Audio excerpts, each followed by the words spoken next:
தான் நான் செய்கிறேன். நீங்களும் ஒரு வாட்டி செஞ்சு ட்ரை பண்ணி பாருங்கள். வாங்க எப்படி செய்யலான்னு பார்க்கலாம். கடாய் போட்டு கொஞ்சோண்டு எண்ணெய் ஊற்றிக்கிறோம்.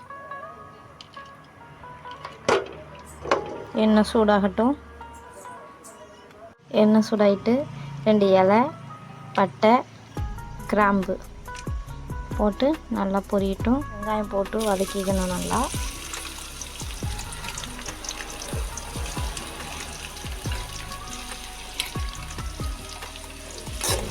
இப்போ நல்லா வதங்கட்டும்.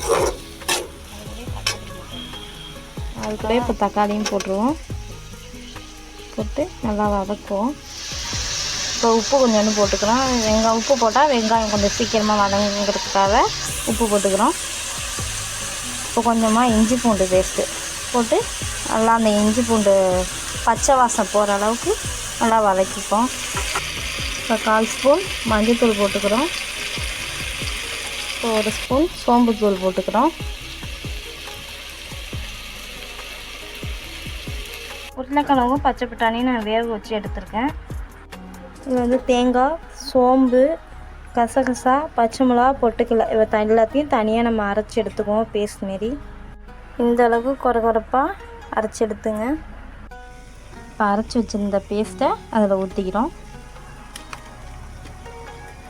அந்த பச்சை வடை போகிற அளவுக்கு சுத்த வதக்கிக்குவோம்.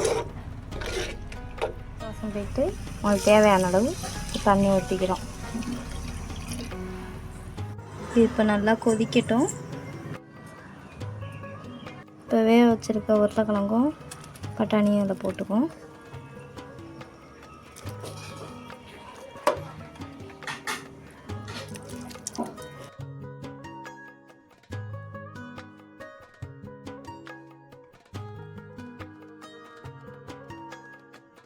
ஸ்டேஜில் இப்போ நம்ம கொத்தமல்லி போட்டுக்கிறோம். குருமா ரெடி ஆகிடுச்சு. நீங்களும் உங்கள் வீட்டில் இந்த மாதிரி ஒரு வாட்டி செஞ்சு ட்ரை பண்ணி பாருங்கள். எப்படி இருந்துச்சுன்னு கமெண்ட் பண்ணுங்கள்.